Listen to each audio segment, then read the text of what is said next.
Si vous suivez les shows de la WWE et notamment Raw, vous n'avez pas pu manquer cette équipe. Cette équipe fondée par une légende du catch en 2022 a largement laissé son empreinte sur le show rouge et sur la WWE. Je vous propose aujourd'hui de retracer l'histoire de cette équipe pour que les nouveaux qui se remettent au catch aujourd'hui puissent comprendre d'où vient ce clan qui a détenu une ceinture dans chaque show de la WWE et pour ceux qui les connaissent déjà, de simplement redécouvrir ensemble les meilleurs moments de ce clan déjà mythique. Je m'appelle JN et bienvenue sur ma chaîne Catchology et aujourd'hui on parle de l'histoire du Judgment Day. You think you know me? You never did. Alors pour retracer la naissance de ce groupe, il faut revenir au 21 février 2022 lors d'un épisode de Raw à quelques mois du plus grand événement de la WWE, WrestleMania. On y retrouve le catcheur le plus opportuniste de l'histoire, Edge, qui nous raconte ses meilleurs moments vécus à WrestleMania. Il évoque WrestleMania 17 avec ce fameux match TLC contre les Hardy Boys et les Dudley Boys, ou encore WrestleMania 21 où il remportera le premier contrat Money in the Bank de l'histoire, jusqu'à son dernier match à WrestleMania au numéro 27 où il conservera son titre de champion du monde poids lourd en battant Alberto Del Rio. Et je dis que c'est son dernier WrestleMania puisque quelques jours après, le 11 avril 2011 à Raw, il annonce devoir prendre sa retraite de façon anticipée suite à l'aggravation d'une blessure qu'il avait au cou et il laisse ainsi le titre poids lourd vacant. Si on résume, en fait, chaque participation de Edge à WrestleMania a marqué l'histoire. Et pour la plupart des gens, pour la plupart des catcheurs, ça serait largement suffisant. Mais pas pour Edge. Edge, lui, il a besoin de WrestleMania.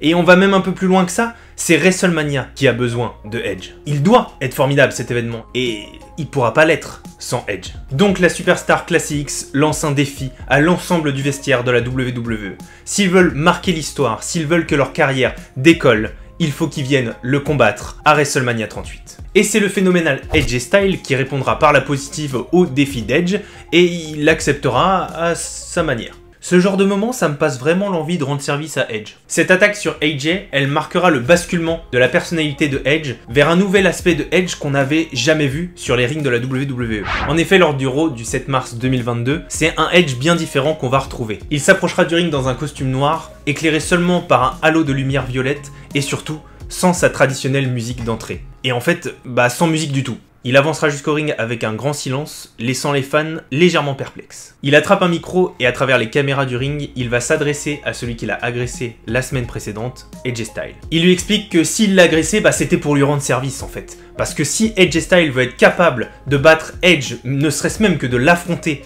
à WrestleMania 38, il faut que ça soit la meilleure version d'AJ Styles qui monte sur le ring. Et il l'a agressé pour refaire sortir cette meilleure version d'AJ Styles. Et il poursuit en disant qu'ironiquement, c'est aussi un peu AJ Styles qui l'a aidé. Puisque ce craquage qui l'a conduit à l'agresser, ça a fait ressortir une version de lui qu'il ne connaissait pas, quelque chose qui était enfermé tout au fond de lui.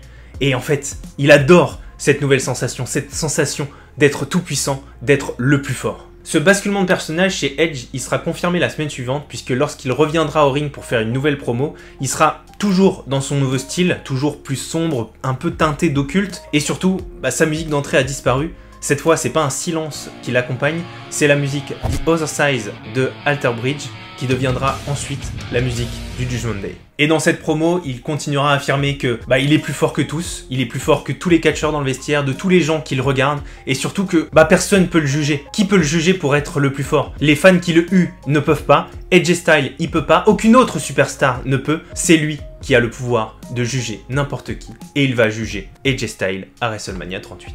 On arrive donc à WrestleMania 38. AJ Styles et Edge s'affrontent dans un match où il n'y a pas tant de prises que ça, c'est beaucoup plus teinté un peu bagarre. Et le match est assez équilibré jusqu'à ce que AJ Styles fasse une souplesse sur le bord du ring à Edge pour reprendre l'avantage. Et là, Edge y répond plus, c'est AJ Styles qui prend largement le dessus et il le place pour pouvoir lui porter son phénoménal forearm, mais tout d'un coup, Damian Priest débarque aux abords du ring, distrayant suffisamment AJ Styles pour que Edge se réveille et lui colle un spear phénoménal. Edge rive les épaules d'AJ Styles et gagne le match sous le regard perplexe des spectateurs. En fait, on se pose tous la question, pourquoi Damian Priest il est venu ici? Il a pas vraiment aidé Edge non plus, donc on peut encore s'interroger en se demandant et qu'est-ce qu'il faisait là? Est-ce que c'était une erreur? Est-ce qu'il venait juste jauger les deux adversaires? On sait pas. Enfin, on restera pas dans le flou longtemps non plus, puisque Damian Priest va monter sur le ring, et après un échange de regards noirs avec Edge, ils vont commencer à sourire, à s'éclater de rire, et à célébrer la victoire de Edge ensemble. Et au premier Raw après WrestleMania, Damian Priest et Edge annonceront officiellement leur alliance qui s'appellera le Judgment Day.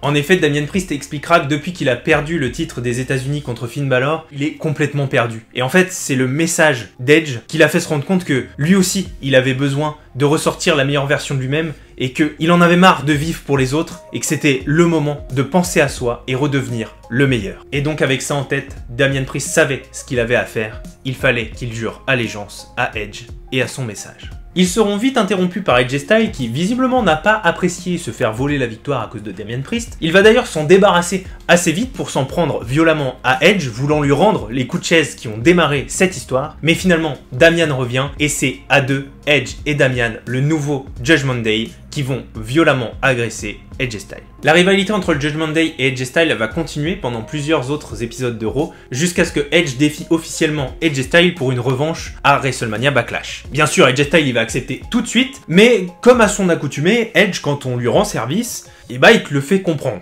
Donc Damian Priest et lui vont aller rapidement l'agresser dans les vestiaires, lui bloquant le bras dans un casier, avant de refermer plusieurs fois la porte de ce dernier sur l'épaule et le bras d'AJ Styles. Et cette fois, pour AJ Styles, c'en est trop. Il comprend en fait que la supériorité numérique du Judgment Day, ça lui permettra jamais de changer le résultat de WrestleMania à WrestleMania Backlash. Il va se passer exactement la même chose si Damian Priest est là. Et donc il va négocier avec le General Manager de Raw une nouvelle stipulation pour leur match à Backlash. Ce soir, lors de l'épisode de Raw, Damian et AJ vont s'affronter. Si AJ Styles gagne, Damian sera banni des abords du ring lors de Backlash. C'est donc parti, AJ Styles contre Damian. AJ Styles il sait qu'il peut pas perdre en fait ce match, il y a beaucoup trop d'enjeux pour lui s'il veut avoir une chance de battre Edge. Et après un match très éprouvant au cours duquel Damian va encore s'acharner sur l'épaule d'AJ Styles le long du match, il va finir par remporter la victoire, s'assurant que Damian Priest ne sera pas aux abords du ring à Backlash. Et voilà, célébrons la victoire. Sauf si Edge a pas envie qu'il célèbre la victoire et qu'il vienne l'agresser encore une fois à deux sur le ring. Mais cette fois, AJ Styles va être sauvé par l'intervention de Finn Balor, l'ancien rival de Damian Priest autour du titre des États-Unis et aussi un grand ami d'AJ Styles. Et ça va être vraiment la première fois que le Judgment Day va être mis en difficulté et les fans explosent de voir qu'AJ Styles a enfin trouvé un allié en la personne de Finn Balor. Mais sans tarder, on se retrouve à Backlash, la revanche d'AJ Styles. La cloche a sonné, AJ Styles et Edge repartent au combat. C'est un match qui est très similaire à celui de WrestleMania, même si moi, personnellement, je préfère celui de Backlash, parce qu'on sent beaucoup plus la haine, en fait, entre les deux catcheurs, et aussi que, comme AJ Styles est blessé à l'épaule, il doit être assez innovant dans ses prises, où lui saute beaucoup et donc se sert beaucoup de ses bras,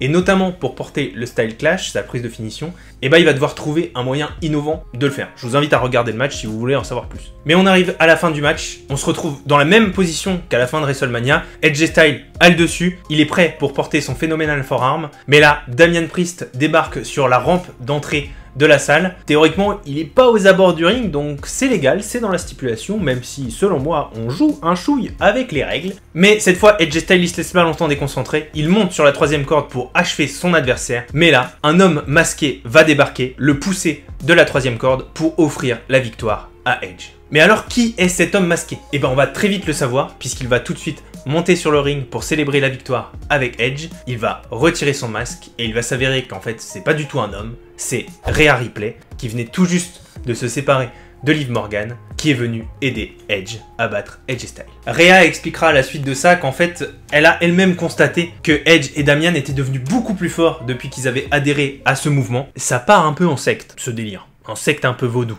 Et du coup que elle aussi, elle a envie de devenir plus forte et donc elle va suivre le mouvement et suivre Edge. Et la Superstar Class X expliquera qu'en fait c'est lui qui a incité Rhea à rompre son amitié avec Liv Morgan il y a quelques semaines. Mais justement, en ajoutant Rhea à l'équipe, on ajoute un nouvel ennemi au Judgment Day. Et ils commencent à être nombreux entre AJ Styles, Finn Balor et Liv Morgan, ça commence à faire beaucoup. Et justement, nos trois protagonistes vont s'allier et ils vont essayer de détruire le Judgment Day dans un nouveau PLE, le Hell in a Cell 2022. Et malheureusement, ce match sera encore gagné par le Judgment Day, même si cette fois, AJ Styles va pouvoir porter son phénoménal forearm. C'est vrai que du coup, en 3 matchs, on l'avait toujours pas vu. Et là, le Judgment Day, ils sont que sur des victoires. Et pour eux, il est temps de passer à la vitesse supérieure en intégrant un nouveau membre. Et à la surprise générale, au Raw du 6 juin, Edge annoncera que ce nouveau membre n'est autre que Finn Balor qui les affrontait il y a encore quelques heures. Et c'est pas la seule surprise de la soirée, puisque Damian va attraper le micro et raconter que grâce à Edge, grâce à son mouvement, il a pu se débarrasser en fait de tout ce qui l'alourdissait, de tout ce qui le rendait faible. Et maintenant qu'il est devenu plus fort, il faut qu'il arrive à se débarrasser du dernier truc qui peut le rendre faible. Et ce dernier truc, c'est Edge lui-même.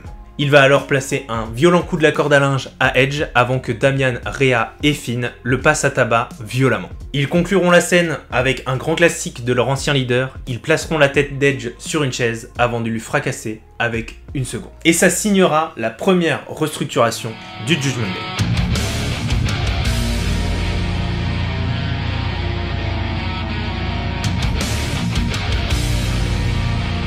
La semaine suivante, le nouveau Judgment Day va interrompre la championne Bianca Belair pour expliquer leurs actes. Pour eux, Edge, il était plus du tout en phase avec le mouvement du Judgment Day. En fait, ils expliquent qu'au départ, Edge, il a créé le Judgment Day pour rassembler tous les gens qui vivaient pour les autres, pour qu'ils se défassent de ces chaînes et qu'ils deviennent maîtres de leur destin. Et en fait, le problème, c'est que il s'imposait lui-même comme leader et les autres membres du Judgment Day devaient lui obéir au doigt et à l'œil, ce qui va au total opposé de la vocation de l'équipe. Donc pour eux, ça n'avait plus aucun sens. Le nouveau Judgment Day, il n'y aura ni leader, ils seront tous égaux. Quelques semaines plus tard, alors que tout le monde fête les 20 ans de carrière de John Cena, on va retrouver Rey et Dominic Mysterio dans les coulisses, se faisant interrompre par Damian Priest et Finn Balor. Ils expliquent que même si on fête aujourd'hui John Cena, Rey Mysterio, lui aussi, c'est une grande légende. Il a été plusieurs fois champion, il a gagné un Royal Rumble, et ils comprennent pas trop pourquoi il transmet pas ça à Dominic Mysterio, son fils. Ils se disent que peut-être que Dominic, il en a un peu marre de suivre un faux leader qui ne veut pas le voir s'élever et qui veut le voir rester en dessous de lui pour pouvoir le dominer.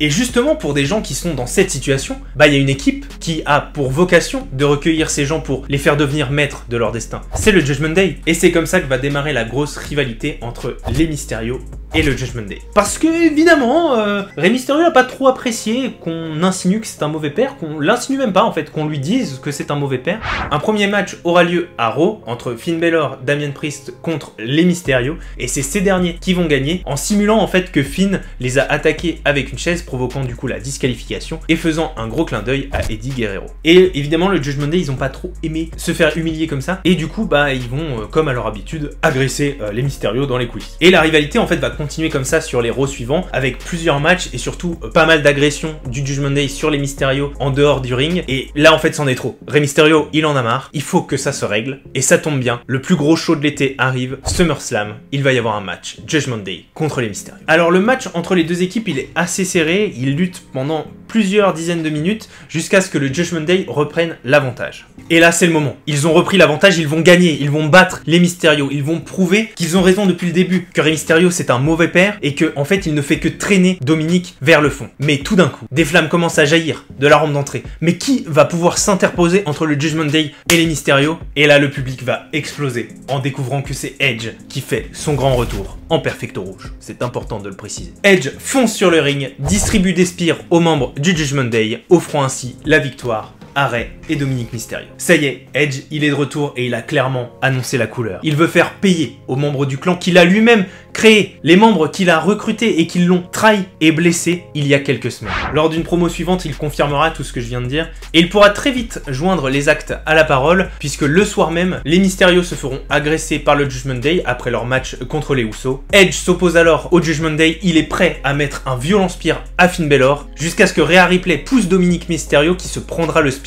à la place de Finn Balor. Ce spear sur Dominic, c'est un accident. Tout le monde le sait, tout le monde est d'accord, sauf Dominic lui-même. Lui, il a du mal à se remettre. Et le fait de se faire agresser la semaine suivante par Rhea Ripley, qui va en plus causer la défaite de son père contre Finn Balor, ça va pas l'aider à se mettre de bonne humeur. La rivalité entre Edge et le Judgment Day, elle va se poursuivre. Il va y avoir un match entre Edge et Damian Priest au Raw du 22 août. Je vous le conseille vraiment. Moi, j'ai vraiment beaucoup apprécié ce match. Bon, même si je vous le conseille, je vais vous le spoiler aussi. Edge va battre Damian Priest juste avant de se faire démolir par le reste du Judgment Day. La supériorité numérique jouant toujours en leur faveur. Et cette fois, ils en ont marre d'Edge. Ils vont s'en débarrasser. Ils veulent lui briser la nuque pour mettre fin à sa carrière. Mais heureusement pour la Superstar Class X, Beth Phoenix, sa femme, était justement au premier rang pour venir l'encourager et elle va venir lui sauver les fesses. Ça nous amène à quelques jours de Clash at the Castle. Et en fait, Damian, ce qu'il a commencé la semaine dernière, il veut le finir. Il veut détruire la carrière d'Edge et donc il lui ordonne de venir sur le ring et Edge va venir. Il en a quand même des couilles, Edge. Bah, je veux dire, Damian Priest, je sais pas si je viens, en fait, s'il m'ordonne de venir sur un ring avec cette voix. À la rigueur, Rhea Ripley, elle me demande de venir, oui. Même si c'est pour me mettre la misère, je m'en fous, c'est Rhea Ripley. Je crois que je m'égare. Mais Edge, il va justement pas venir tout seul. En fait, les Mysterio viennent l'aider. Ils débarquent avec des kendo sticks. On commence avec une grosse bagarre à l'extérieur du ring qui va laisser Dominic Mysterio et Rhea Ripley seuls sur le ring. Et là, il va se passer un truc bizarre. Rhea, en fait, elle est complètement à la merci de Dom et de son kendo stick. Mais elle va progressivement réussir à convaincre Dominic de lui donner son kendo stick. Il se passe un truc bizarre entre les deux qu'on n'arrivera pas à expliquer et qu'on ne pourra pas poursuivre, puisqu'une fois que Dominic lui aura donné son kendo stick, Edge et Rey vont tout de suite revenir sur le ring, et Rhea va du coup complètement repéter un câble et essayer de se faire les trois. Si elle n'avait pas été arrêtée par Damian et Finn, je pense qu'elle aurait essayé. Mais maintenant, il est temps de régler nos comptes. On n'en peut plus en fait de voir le Judgment Day tout le temps agresser leur ancien leader et les Mysterio. Il est temps que ça se règle, et ça va se régler à Clash à The Castle. Edge et Rey Mysterio contre Finn Balor et Damian Priest. Edge et le Luchador reforment leur équipe anciennement championne par équipe dans un match qui est vraiment trop cool. Pourtant Clash at the Castle, moi ça me vend pas du rêve, mais ce match est vraiment dingue. Il va même nous offrir un 619 de Edge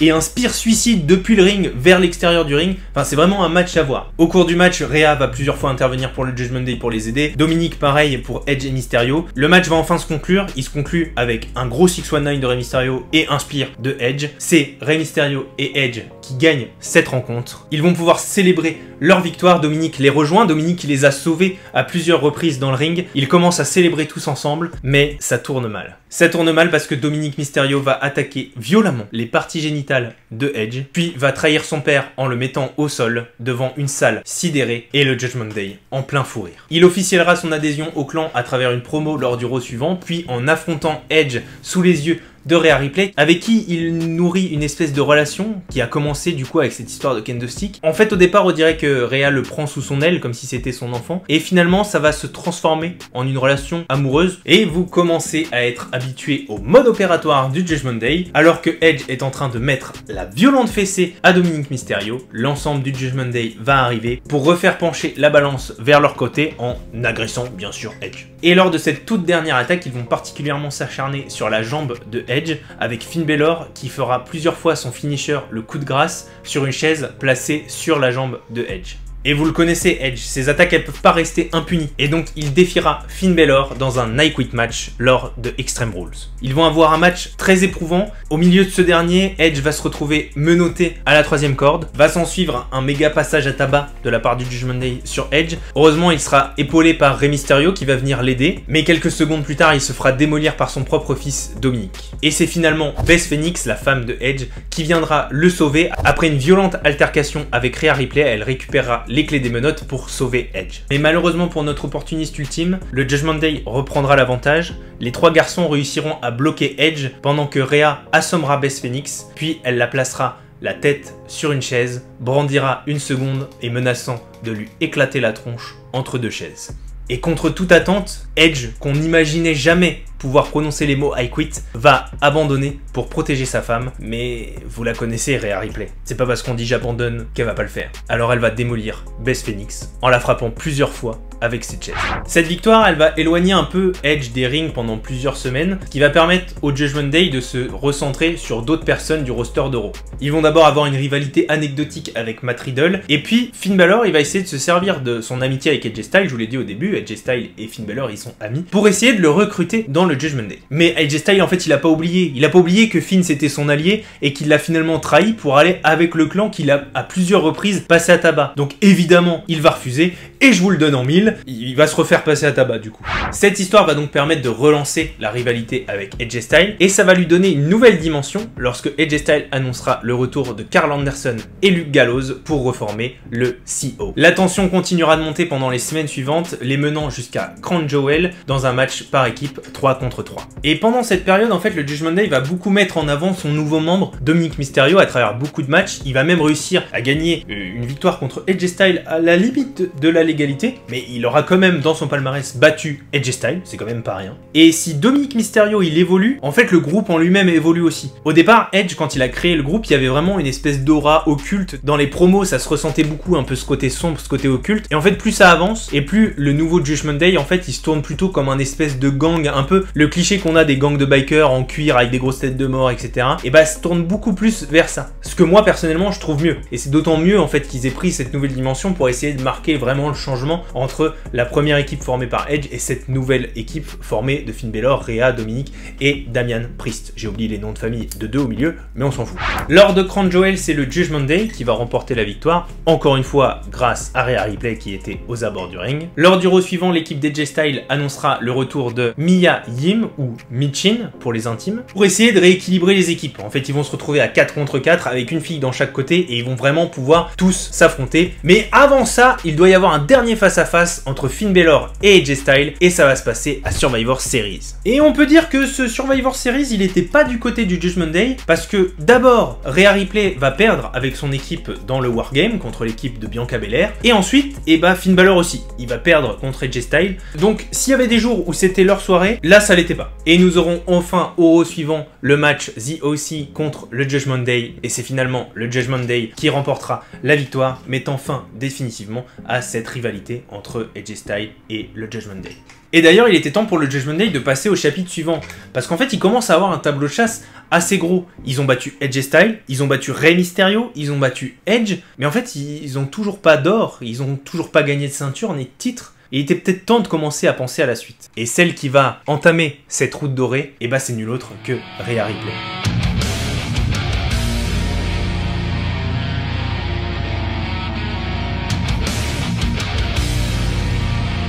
Après, je dirais Rhea Ripley, mais les autres membres du Judgment Day, ils vont essayer aussi. Damian et Dominic, par exemple, ils auront l'occasion de gagner les titres par équipe contre les Usos, mais ils vont échouer. Et quand on se retrouve au Royal Rumble, le Royal Rumble masculin, les 3 garçons y participent et ils se feront tous les 3 éliminés. Et d'ailleurs, au cours de cette soirée-là, ça commence aussi mal pour Rhea Ripley, parce qu'elle commence en fait aux premières positions du Royal Rumble. Et on sait que c'est pas la position rêvée pour gagner le Rumble, d'autant plus quand au début de la soirée, tu t'es fait prendre un méga spear par Beth Phoenix. Mais en fait, Rhea Ripley, ça l'empêche pas. Et elle va gagner le Royal Rumble en éliminant Liv Morgan. Et donc ça y est, Rhea Ripley, elle a gagné et elle va avoir son match de championnat à WrestleMania. Et d'ailleurs, Rhea Ripley, avec cette victoire, elle va un peu rentrer dans l'histoire parce qu'il n'y a que 3 autres catcheurs qui ont déjà gagné un Royal Rumble en commençant en premier. Il y avait Shawn Michaels en 95, Chris Benoit en 2004 et Edge en 2011, et vous l'aurez compris, dans ces noms-là, il n'y a aucune femme, donc en plus de rentrer dans cette courte liste des vainqueurs en première position du Rumble, elle est la première femme à avoir réalisé cet exploit. Elle annoncera rapidement que le titre qu'elle vise, c'est le titre féminin de SmackDown, détenu par Charlotte Flair, et donc on aura un match entre ces deux superstars à WrestleMania 39, match qui aura un peu une allure de revanche en fait, puisque Charlotte Flair, quand elle avait gagné le Royal Rumble, elle avait défié Rhea Ripley pour son titre de championne NXT à WrestleMania. On va rapidement aller à WrestleMania, mais avant on peut mentionner un très bon match entre Edge et Beth Phoenix contre Rhea et Finn, qui sera conclu en fait par la victoire de Edge et Beth Phoenix. Ça se passera à Elimination Chamber, et d'ailleurs Damian Priest aura une nouvelle opportunité de décrocher un titre, le titre des États-Unis dans un Elimination Chamber, mais malheureusement il échouera en étant éliminé par Montez-Ford avant que Austin Theory en fait remporte le match et conserve donc son titre des États-Unis. Mais nous y voilà, WrestleMania 39, et tous les membres du Judgment Day sauf Damian sont occupés. Dominic Mysterio affronte son père. Finn Balor va affronter Edge dans un match Hell in a Cell. Oui, parce qu'il va commencer à être temps de régler définitivement la rivalité entre Edge et le Judgment Day. Et surtout, Rhea Ripley a une chance de remporter le titre féminin de SmackDown contre Charlotte Flair. Et ainsi, ramener le premier titre à son équipe.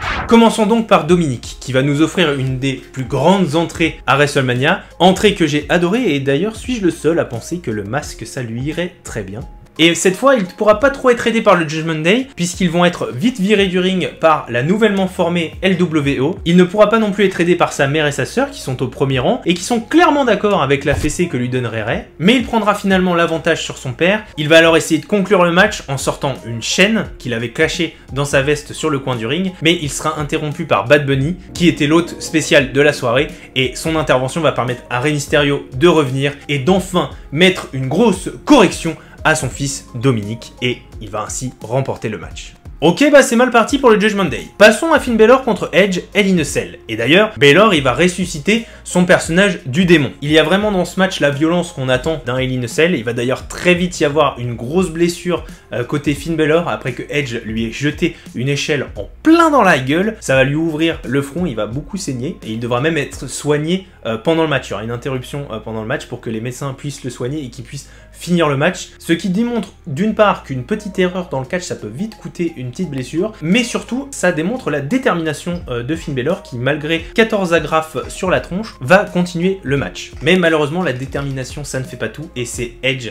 qui va remporter ce Hell in a Cell pour mettre un point final à la rivalité entre le Judgment Day et son créateur. Et on arrive à Rhea Ripley contre Charlotte Flair. C'est un très gros match qui a d'ailleurs été salué par la critique et je vous spoil pas trop le contenu malheureusement pour l'histoire, je dois vous raconter la fin. Rhea va complètement empaler Charlotte Flair sur le poteau du ring avant de lui porter son Riptide depuis la 3e corde, ce qui lui vaudra une énorme victoire à WrestleMania 39. Rhea Ripley devient ainsi championne du Grand Chelem et première détentrice d'une ceinture au sein du Judgment Day. Le plus grand show de l'année se termine et même si le Judgment Day a essuyé pas mal de défaites, ça y est, ils ont leur toute première ceinture et la gloire ne fait que commencer.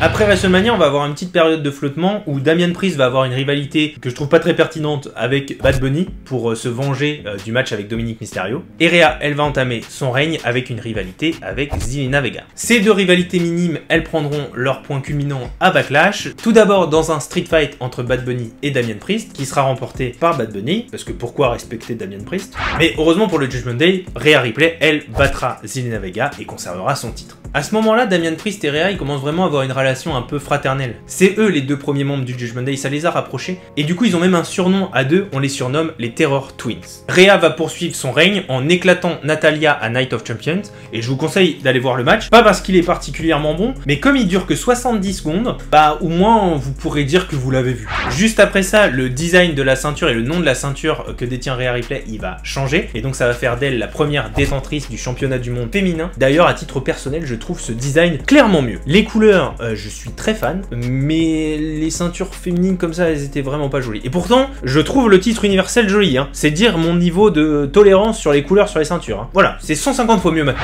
Mais là, il était temps que les autres membres du Judgment Day relèvent la tête et qu'ils aillent viser des titres. On en a marre des opportunités ratées. Et c'est Damian Priest qui ouvrira la marche en battant Matt Riddle, se qualifiant ainsi pour le tournoi Money in the Bank, et Finn Balor, au même événement, a décroché une opportunité pour devenir champion du monde poids lourd s'il arrive à battre Seth Rollins.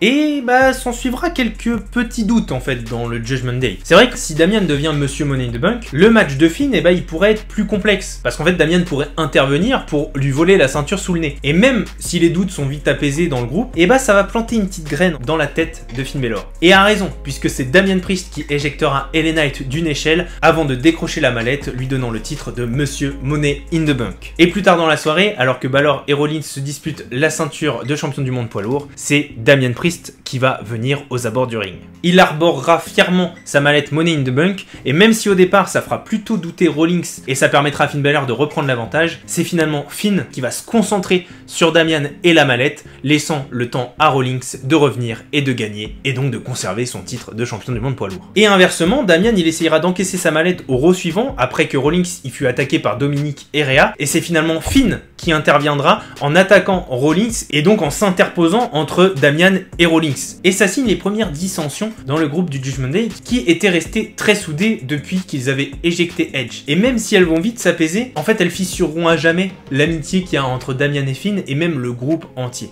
Mais bon, au moins Money in the Bank ça leur a permis d'avoir la mallette dans leur équipe. Alors c'est pas vraiment un titre, mais ça permet de faire grossir leur palmarès, qui va grossir d'autant plus lorsque Dominic Mysterio remportera le titre de champion nord-américain en battant Wesley à NXT. Et c'est le tout premier titre solo de Dominic Mysterio, même si encore une fois il doit sa victoire au Judgment Day. Gagner un match tout seul, c'est pas son truc, je pense. Dominic défendra son titre à plusieurs reprises, notamment contre Butch à SmackDown, contre Sami Zayn à Raw, contre Dragon Lee et Mustafa Ali à NXT, et toutes ses apparitions dans les trois branches de la WWE fera de lui la première superstar à catcher dans les trois différents shows dans la même semaine. Juste avant SummerSlam, Rhea, elle a décidé de mettre un point final sur Liv Morgan, Damian, carrément. Et donc elle va l'agresser très violemment au point de la blesser et de l'éloigner des rings pendant quelques temps. On arrivera vite à SummerSlam, au cours duquel Finn Balor il aura une nouvelle chance au titre de champion du monde poids lourd s'il arrive à battre Seth Rollins. Les deux catcheurs sont à la lutte depuis plusieurs minutes et c'est encore difficile à ce moment-là de savoir qui va gagner. Il n'y a pas vraiment de domination d'un des deux catcheurs pendant le match. Les partenaires de Finn Balor vont alors arriver, Damian Priest, Dominic, Rhea vont tous arriver pour l'encourager et même du coup pour essayer d'influencer le match, parce que oui, Dominic et Rhea ils vont se mettre d'un côté du ring pour essayer de distraire l'arbitre, pendant que Damian va tendre sa mallette à Finn pour qu'il l'utilise pour fracasser Rollins.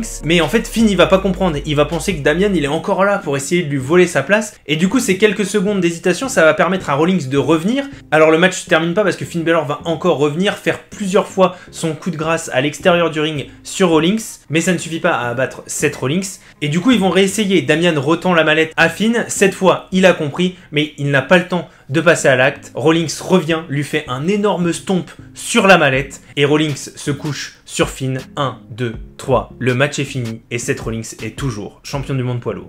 Évidemment, ça va faire qu'accentuer les dissensions qu'il y a déjà au sein du groupe. On les verra lors du Raw suivant, Damian et Finn s'engueuler, encore une fois, autour de la mallette. Et c'est l'ami de Finn Balor, JD McDonough, qui va les interrompre en leur disant qu'il faut vite qu'ils se débarrassent de la mallette, parce qu'en fait, ça crée beaucoup trop de dissensions entre ces deux amis et ces deux membres d'une même équipe, et que pour revenir sur la même longueur d'onde, il faut vraiment que Damian encaisse le plus vite possible sa mallette pour qu'on n'en parle plus. Et en parlant de JD McDonough, et bah c'est vrai qu'il commence beaucoup à graviter autour du groupe. Il va même se mettre à les aider dans beaucoup d'affrontements, dans beaucoup de matchs. Il va d'ailleurs aider Finn et Damian à devenir champions par équipe en battant Sami Zayn et Kevin Owens à Payback. Et cette victoire pour l'équipe elle est super importante parce que ça fait d'elle la deuxième équipe après la Bloodline à détenir un titre dans chacune des branches de la WWE, et ça fera également de Finn Balor un champion du Grand Chelem. Et là, le Judgment Day règne sur la WWE. La mallette Money in the Bank, les titres par équipe, le championnat du monde féminin, un titre à NXT, rien ne peut plus les arrêter. Mais si vous connaissez la WWE depuis longtemps, vous savez que quand vous êtes dans ce genre de situation, et bah le high kick dans la gueule,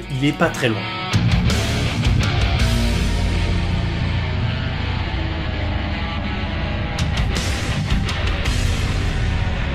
Pour commencer, Dominic va perdre son titre à NXT No Mercy contre Trick Williams après un règne de 74 jours. Mais bon, il va récupérer son titre directement au match revanche quelques jours après. Ouf! Côté Damian et Finn, ils vont perdre leur titre par équipe contre Jey Uso et Cody Rhodes. Oui, cette équipe a vraiment existé. Et d'ailleurs, ils vont perdre à cause d'une erreur de JD McDonough qui voulait aider ses nouveaux copains du Judgment Day avec la mallette de Damian. Il essaiera donc de frapper Cody Rhodes avec la mallette, mais en fait, son coup va partir dans le genou de Damian Priest, et c'est ça qui inversera la tendance et fera gagner Cody et Jey. Mais comme pour Dominic, 9 jours après, lors du match revanche, ils vont récupérer les ceintures par équipe. Ouf, numéro 2. Et lors de Crown Jewel, Damian il va essayer d'encaisser sa mallette après un match entre Seth Rollins et Drew McIntyre qui sera gagné par Rollins, mais où il sera au bout du rouleau. Drew McIntyre, c'est quand même un sacré morceau. Et donc, on voit dans ses yeux qu'il est pas très confiant quand Damian arrive. Mais juste avant qu'il puisse encaisser la mallette, et bah il y a Sami Zayn qui arrive, qui lui prend la mallette et qui se barre avec. Ouais, vraiment. Et donc, bah, quand Damian il récupérera sa mallette lors des shows suivants, il voudra se venger, donc ils détruiront tous ensemble Sami Zayn, et là, en fait, ça va être l'escalade. Il y a Jey Uso qui va venir s'en mêler, Cody Rhodes qui va venir s'en mêler, Seth Rollins qui va venir s'en mêler, ça part en bagarre générale. Bah, il faut dire aussi que les grosses têtes de Raw, ils commencent un peu à en avoir ras-le-bol du Judgment Day. Ils interfèrent dans tous les matchs, ils cassent les couilles de tout le monde, du coup, ils ne gagnent que par leur supériorité numérique ou en trichant. Là, on n'en peut plus. Il va falloir régler cette histoire une bonne fois pour toutes. Donc, il est temps de se mettre à égalité et de se mettre sur la gueule pour montrer au Judgment Day que Raw est encore commandé par ses stars et pas seulement par cette équipe. Et ça se fera à Survivor Series Wargame où l'équipe du Judgment Day affrontera l'équipe de Cody Rhodes. Pour préparer le combat, Cody Rhodes formera son équipe avec Jey Uso, Sami Zayn, Seth Rollins, et à la surprise générale, il annoncera que Randy Orton sera le dernier membre de cette équipe. Mais en fait, Randy Orton, ça fait très longtemps qu'on l'a pas vu parce qu'il est blessé depuis très longtemps. Il y a même pas mal de gens qui pensent qu'il ne reviendra jamais. Et donc même le Judgment Day n'y croit pas trop. Et du côté du Judgment Day, et bah Damian il va se placer un peu en leader pour l'équipe. En fait, pour former une équipe Wargame, il faut un capitaine et il va se placer lui-même comme capitaine, ce qui va pas trop plaire aux autres membres du groupe, notamment Finn Balor, qui rappelle que le clan du Judgment Day, c'est un clan sans leader de base. Mais en fait, dans cette histoire de Wargame, Rhea, elle y voit une opportunité. Et pour que cette opportunité se concrétise, il faut d'abord que tout le monde se calme. Alors oui, Damian sera le capitaine de l'équipe du Judgment Day parce que pour un wargame, il faut un capitaine, mais ça veut pas dire qu'il dirige le clan. En fait, c'est plus administratif pour dire oui, bah notre capitaine c'est Damian Priest contre le capitaine Cody Rhodes. Mais ça veut pas dire que le clan est dirigé par Damian Priest. Parce que si vous voulez mon avis, s'il y a quelqu'un qui dirige le clan, c'est pas Damian Priest, c'est pas Finn Balor, c'est Rhea Ripley. Et donc en tant que capitaine d'équipe, il va blinder ses rangs en recrutant Drew McIntyre, qui veut toujours la peau de Jey Uso, donc ça l'arrange. Et Damian, il va surtout intégrer officiellement JD McDonagh comme membre du Judgment Day dans une scène où il lui offrira son blouson du Judgment Day. Faut dire que JD McDonagh, il se donne beaucoup pour l'équipe. Et oui, c'est vrai qu'il a fait une erreur qui leur a coûté les titres, mais depuis ils les ont récupérés et depuis il a sauvé la mise plusieurs fois à Damian, encaissant des coups parfois à sa place. Il les a aidés beaucoup de fois à gagner des matchs. JD, il a fait ses preuves et maintenant il est temps que le Judgment Day l'accepte pour de bon. Et donc au Survivor Series Wargame, l'équipe de Damian Priest, elle va largement dominer celle de Cody, qui est en fait affaiblie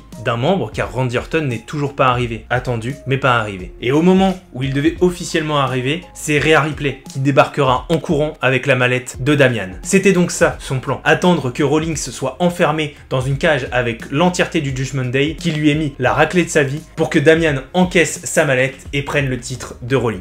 Ça y est, c'est le moment pour Damian Priest. Il va encaisser sa mallette et devenir champion du monde poids lourd. Mais au moment où l'arbitre va lancer la cloche, la musique de la vipère démarre. Randy Orton est officiellement de retour. Son arrivée va redonner un second souffle à l'équipe de Cody qui va reprendre le dessus et il va même nous offrir un spot monumental où JD McDonagh se prendra un RKO du haut de la cage des Wargames. C'en est fini du Judgment Day, l'équipe de Cody les a officiellement battus. Et les malheurs continuent. 2 semaines plus tard, à NXT Deadline, Dominic Mysterio perdra son titre contre Dragon Lee. Donc là, ça commence à être un peu la déroute pour le Judgment Day, et on va les découvrir sous un nouveau registre grâce au King R-Truth. Parce qu'en fait, R-Truth s'est autoproclamé membre du Judgment Day. Et donc il va revendiquer sa place de membre du Judgment Day, ce qui va pas trop plaire au reste du groupe, notamment au petit nouveau JD McDonagh qui a dû faire beaucoup de preuves pour pouvoir porter ce blouson en cuir, alors que R-Truth, lui, il débarque et ça y est, il est membre du Judgment Day, y a rien à redire. Il va donc s'en suivre pendant des semaines des séquences très drôles où R-Truth évoquera que depuis qu'il est né, les premières choses qu'il ait dit au médecin qui l'a accouché, c'est « je vais faire partie du Judgment Day un jour », ce qui ne va faire qu'amplifier la haine qu'aura JD McDonagh, qui va du coup faire une espèce de mini-rivalité avec R-Truth, au cours duquel ils auront un match avec la stipulation que celui qui perd quitte le Judgment Day, et c'est JD McDonagh qui va perdre ce match. Et même si le Judgment Day n'appliquera pas cette stipulation, c'est quand même rigolo de se dire que théoriquement R-Truth est plus membre du Judgment Day que JD McDonagh. Et cette pseudo-rivalité avec R-Truth, ça va les mener à faire leur premier match contre les Awesome Truth, l'équipe formée du Miz et de R-Truth, et ça va nous mener petit à petit à WrestleMania XL, dans lequel Damian Priest et Finn Balor vont devoir défendre leur titre par équipe. Et on évoque WrestleMania, et ça y est, on y est, WrestleMania XL. Ce soir, le Judgment Day est pas mal occupé encore une fois. On va passer rapidement sur Dominic qui s'est allié à Santos Escobar pour essayer de battre Rey Mysterio et Andrade que Santos Escobar avait trahi quelques semaines avant. Bah ils auront beau essayer, ils vont pas y arriver. Hein. C'est Rey et Andrade qui gagneront le match. Mais par contre, comme je vous l'ai dit, il y a le match pour défendre les titres. Et si vous pensiez que c'était juste le Judgment Day contre Awesome Truth, et en fait ça va être beaucoup plus compliqué que ça, puisqu'en fait c'est un match de l'échelle à 6 équipes. On y retrouve le Judgment Day, Awesome Truth, DIY, The New Day, A-Town Down et The New Catch Republic. Et ce qui est particulier dans ce match, c'est que les titres par équipe étaient jusqu'alors unifiés, mais dans ce match de l'échelle, en fait, les ceintures peuvent être gagnées indépendamment. Et donc chaque équipe est libre d'aller en saisir une, puis d'aller sur une seconde échelle pour saisir la deuxième. Mais c'est pas vraiment ce qui va se passer, puisque d'abord, A-Town Down va réussir à monter en haut d'une échelle pour récupérer les titres par équipe de SmackDown, et alors qu'ils iront essayer d'attraper les titres de Raw, ils en seront empêchés, et c'est finalement Awesome Truth qui gagneront les titres par équipe de Raw. Les titres par équipe ne sont plus unifiés et surtout, elles ne sont plus au Judgment Day. Là, le Judgment Day, il est en déroute. Là, ça va plus, mais c'est sans compter sur le match de championnat du monde poids lourd qui oppose Drew McIntyre à Seth Rollins. Parce que notre champion du monde poids lourd, Seth Rollins, il est déjà affaibli. Il a déjà catché la veille pour aider Cody Rhodes dans sa lutte contre The Rock et Roman Reigns, et il est pas revenu indemne. Et puis comme je l'ai dit précédemment, Drew McIntyre, c'est pas un petit morceau. Et donc Seth Rollins perdra son titre de champion du monde poids lourd contre Drew McIntyre. Et si vous pensez que tout ça n'a rien à voir avec le Judgment Day, attendez la suite. Drew McIntyre va célébrer sa victoire, et surtout, il va aller célébrer sa victoire devant CM Punk, qui est commentateur spécial de ce match. Et CM Punk, faut pas trop le faire chier. et du coup, il va démolir et agresser violemment Drew McIntyre, qui, je vous le rappelle, est sorti d'un match contre Seth Rollins. Alors je dis que Drew McIntyre c'est un gros morceau, Seth Rollins, même diminué, c'est lui aussi un gros morceau. Et c'est à ce moment-là que la musique du Judgment Day retentit. C'est Damian Priest qui court pour encaisser sa mallette. Drew McIntyre est largement affaibli par son match, par l'agression de CM Punk, il ne peut pas résister. C'est le moment ou jamais pour Damian Priest. Il encaisse sa mallette, la cloche retentit, il effectue son South of Heaven sur le psychopathe écossais, il lui rive les épaules, et 1, et 2, et 3, Damian Priest devient champion du monde poids lourd. Ah, et si par hasard vous vous inquiétiez que depuis un moment on ne parle plus trop de Rhea Ripley, c'est parce qu'en fait, tout se passe bien pour elle. On va faire la liste un petit peu. Alors du coup, on remonte un peu en arrière. Hein. À Payback, elle va battre Raquel Rodriguez. Elles auront un match revanche la semaine suivante et elle va gagner aussi. Bon, c'est vrai qu'à la fin, il y a Nia Jax qui va venir l'agresser, mais elle finira aussi par régler ça. D'abord, dans un match à 5 avec Nia Jax, Raquel Rodriguez, Zoe Stark, Shayna Baszler et du coup Rhea Ripley à Crown Jewel. Du coup, vous avez compris, elle va gagner. Elle enchaînera avec une belle victoire contre Zoe Stark au Survivor Series. Elle réaffrontera Nia Jax à Elimination Chamber qui se passera en Australie, pays natal de Rhea Ripley, et du coup elle gagnera. Et enfin elle enchaînera avec une très bonne rivalité contre Becky Lynch, ce qui l'amènera au match de ce soir à WrestleMania XL où évidemment elle reste encore championne en battant la petite rouquine. Je suis pas sûr que Becky Lynch aime qu'on l'appelle la petite rouquine. Et là, on pouvait penser que le Judgment Day était toujours au top. Puisque, d'accord, ils ont perdu les titres par équipe, mais on sait tous très bien que le championnat du monde poids lourd, ça compte plus, c'est mieux. Donc ils détenaient encore la ceinture de championne féminine et le championnat du monde poids lourd. Donc c'est encore énorme, 2 titres majeurs, un masculin, un féminin. Ils dominent quand même encore la WWE, non? Eh bien malheureusement, j'ai le déplaisir de vous annoncer que c'était le début des problèmes.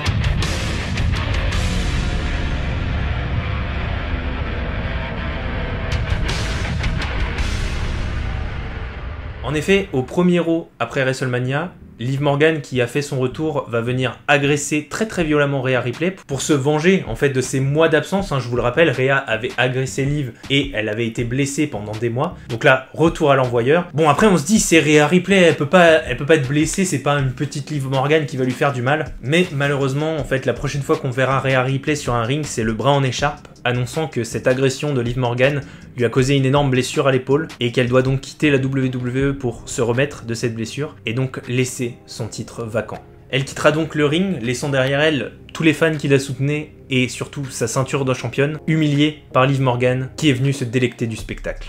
Et mine de rien, pour le Judgment Day qui s'estimait le groupe sans leader, Rhea elle était quand même un sacré pilier pour eux. Et maintenant qu'elle est partie, il faut en trouver un autre et c'est Damian, en fait le champion du monde poids lourd, qui va un peu s'imposer comme étant le chef de file de l'équipe, mais visiblement il impressionne un peu moins que Rhea, puisqu'à Backlash 2024 à Lyon, toi-même tu sais, va apparaître des premières tensions dans le Judgment Day. En effet, Damian doit défendre pour la première fois son nouveau titre de champion du monde poids lourd, et pour sa première défense, c'est pas rien, il doit affronter Jey Uso. Et le Judgment Day, ils veulent absolument que leur champion reste champion. Et donc Finn Balor et JD McDonagh, ils assurent à Damian Priest qu'il n'a pas à s'inquiéter, que de toute façon, ils seront là pour l'aider. Et ça allait à un Damian Priest qui était pas champion, mais là il se rend compte des responsabilités que c'est d'être le visage de Raw, d'être le champion du monde poids lourd, et surtout que vu qu'il a gagné ce championnat du monde poids lourd avec la mallette, avec un Drew McIntyre à bout de souffle, il y a plein de gens qui pensent qu'il est pas légitime, que c'est un champion transitoire qui va vite perdre son titre pour aller se consacrer à d'autres histoires. Et lui, il veut montrer à tout le monde qu'il a pas besoin du Judgment Day pour être champion,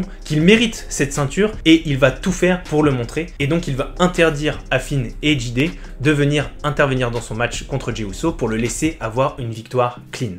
Mais lors de Backlash, lorsqu'il est en difficulté contre Jey Uso, Finn et JD vont venir intervenir pour lui offrir la victoire. Et voyez-le de vos propres yeux, ça a pas plu à Damian.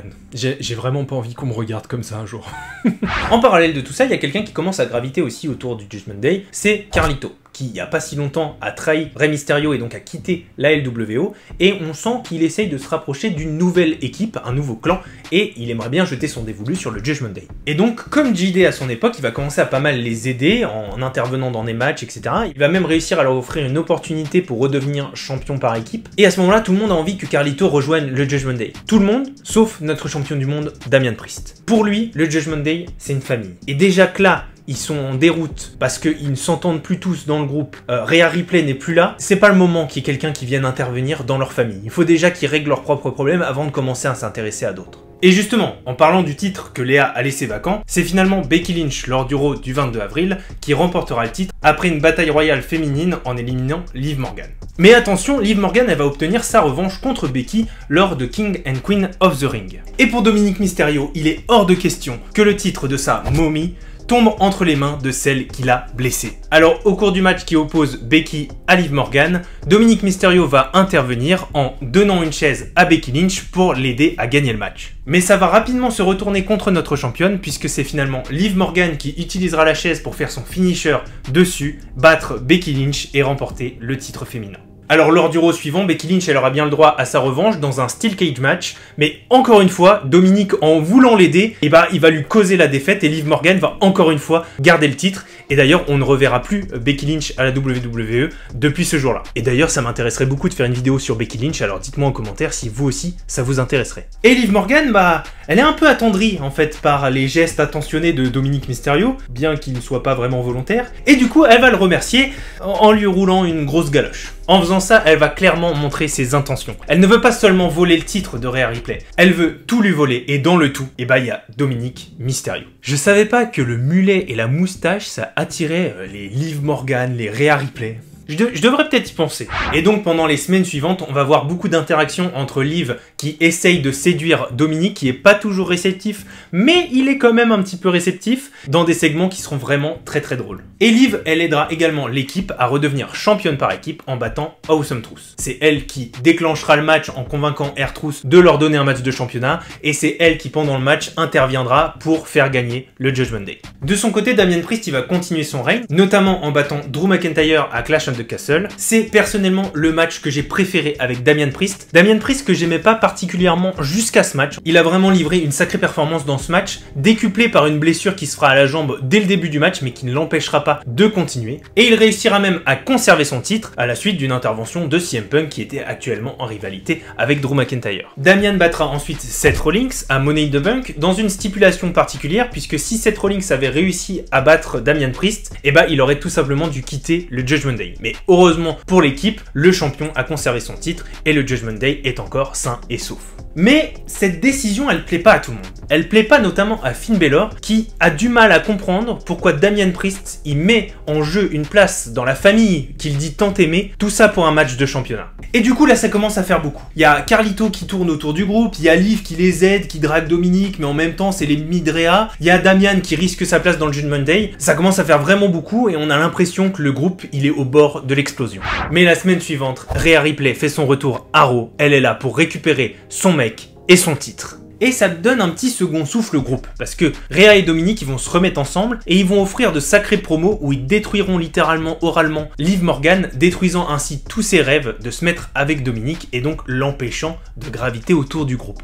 Mais tout ça, c'était avant SummerSlam. Le soir de SummerSlam, 2 matchs importants sont prévus. Tout d'abord, Rhea contre Liv, la revanche pour le titre de championne féminine. Et ensuite, Damian affronte Gunther, le gagnant du King and Queen of the Ring de l'année, ce qui lui offrait une opportunité au titre de Damian Priest à SummerSlam. Et c'est parti, on va commencer avec le match des filles, où bien sûr, Dominic est venu encourager sa momie au bord du ring. Et pour Liv Morgan, c'est assez compliqué. En fait, elle sait qu'elle fait pas le poids face à Rhea Ripley, donc elle va d'abord essayer de fuir le match, ensuite elle va s'en prendre à l'épaule de Rhea qui a été précédemment blessée. Donc une fois que Rhea souffre un peu de l'épaule, le match va se rééquilibrer, mais finalement Rhea va reprendre l'avantage. Et là, c'est bon, elle veut se venger, elle veut détruire Liv Morgan, elle attrape une chaise, elle va pour la tabasser avec, mais elle est retenue par Dominic. Et oui, Dominic, il veut pas que Rhea craque, en fait, si elle est disqualifiée, elle va pas récupérer son titre. Et le but là, c'est de récupérer le championnat féminin et de détruire Liv Morgan. C'est pas de se faire disqualifier. Donc il lui retient la chaise, mais ces quelques minutes d'hésitation et d'incompréhension vont permettre à Liv Morgan d'effectuer son finisher et de garder son titre. Et Dominic, il a encore fait une boulette. Il voulait aider Becky Lynch une fois, ça a raté. Becky Lynch 2 fois, ça a raté. Rhea, ça a raté. Mais cette fois-là, elle est différente. Et oui, Dominic va se diriger lentement vers Liv Morgan, va l'aider à se relever et va finir par l'embrasser devant les yeux médusés de Rhea Ripley. En fait, tout ça était prévu. Dominic, il a tourné le dos à Rhea Ripley et au Judgment Day pour la faveur de Liv Morgan. Et c'est vraiment le choc, mais on n'a même pas le temps de s'en remettre que commence le match Damian contre Gunther. Le match est vraiment intense, Damian se fait dominer par Gunther, mais là Finn Balor, son allié de toujours, vient pour l'encourager. Il le supporte aux abords du ring, il frappe sur le ring pour l'aider à se relever, pour lui redonner la motivation de battre Gunther. Et ça marche, le soutien de son ami de toujours, son ami du Judgment Day Finn Balor, va aider Damian à se relever et à coucher Gunther. Damian fait le tomber, il va conserver son titre, mais soudain, Finn Balor attrape le pied de Gunther et le place dans les cordes pour casser le tombé. Damian n'y comprend pas, et le temps qu'il comprenne, en fait, Gunther revient. Alors ça ne suffit pas, Damian c'est quand même le champion du monde poids lourd, alors il le remet à terre, mais là, complètement aveuglé par la haine, au lieu de se concentrer sur Gunther, il va sauter à la gorge de Finn Balor qui vient tout juste de le trahir. Et ces quelques instants de déconcentration vont permettre à Gunther de mettre un point final au match et de détruire Damian Priest et de récupérer le titre de champion du monde poids lourd. Mais alors pourquoi? Qu'est-ce qui vient de se passer à SummerSlam entre Dominic qui trahit Rhea et maintenant Finn Balor qui trahit son meilleur ami Damian Priest? Il se passe quoi? Et on va vite comprendre que si, aux premières minutes, on aurait pu penser que Dominic et Finn Balor venaient de trahir le Judgment Day, c'est en fait Damian et Rhea qui venaient d'être éjectés de l'équipe, à l'instar de ce qu'ils avaient fait à Edge quelques années plus tôt. Et tout ça s'officialisera au Raw suivant, où Finn Balor intronisera la nouvelle composition du Judgment Day. Finn Balor et J.D. McDonough, les champions par équipe, Dominic Mysterio, Liv Morgan, la championne féminine, et Carlito. Et va commencer une incroyable rivalité avec Damian et Rhea qui reprendront leur nom de Terror Twins pour se battre contre le Judgment Day. Et voilà, on est à peu près à jour. Quand je tourne cette vidéo, la rivalité entre les Terror Twins et le Judgment Day est encore en cours, donc on va s'arrêter là, je vais pas vous redébriefer jusqu'à aujourd'hui parce que je ne serai jamais à jour théoriquement, il y a du temps de montage, donc je pourrai jamais être pile à jour. En tout cas, aujourd'hui, le Judgment Day, si vous suivez les Raw actuellement, est en train de prendre une nouvelle direction, donc en fait je pense que c'est la fin du Judgment Day tel qu'on l'a connu, puisqu'ils arborent même une nouvelle direction artistique, donc en fait je pense que l'histoire du Judgment Day se conclut vraiment à SummerSlam 2024, et que là on entre sur une nouvelle ère. Et là, instant confession, cette vidéo m'a demandé beaucoup plus de travail que ce que je pensais. En fait, je cherchais un sujet de vidéo et en même temps, j'ai redécouvert le Judgment Day. En fait, c'est une équipe que je connaissais pas. Moi, j'ai repris le catch depuis Backlash France et donc je découvre en fait cette équipe et j'entends des il a été fondé par Edge, il s'est passé ça, il s'est passé machin. Mais j'arrivais pas à comprendre et je trouvais pas de vidéo qui expliquait en fait l'histoire complète du Judgment Day, de la création à maintenant. Et donc, ça s'est un peu joint. Je me suis dit, je vais redécouvrir l'histoire du Judgment Day et en même temps, ce que j'aurais découvert, et je vais vous le repartager pour que vous puissiez vous aussi, si vous redécouvrez le catch aujourd'hui, découvrir qui est cette équipe et par où ils sont passés, et si vous les connaissiez déjà, simplement redécouvrir et revivre les meilleurs moments de cette équipe. J'espère que ça vous a plu, n'hésitez pas à me donner en commentaire des idées pour les prochaines vidéos, ou même des commentaires sur comment je devrais construire les prochaines vidéos. C'est vrai que c'est un format qui est nouveau pour moi, et pour que ça vous plaise le plus possible et que je m'amuse toujours autant à le faire, faut qu'on le co-construise ensemble, donc n'hésitez pas à me dire ce qui allait pas, pour que je m'améliore sur la prochaine. Voilà, que dire de plus? Merci à tous d'avoir regardé cette vidéo, je vous souhaite une excellente soirée, une excellente journée en fonction de l'heure où vous regardez cette vidéo, et puis je vous dis cordialement et à bientôt pour une prochaine vidéo sur la chaîne Catchology.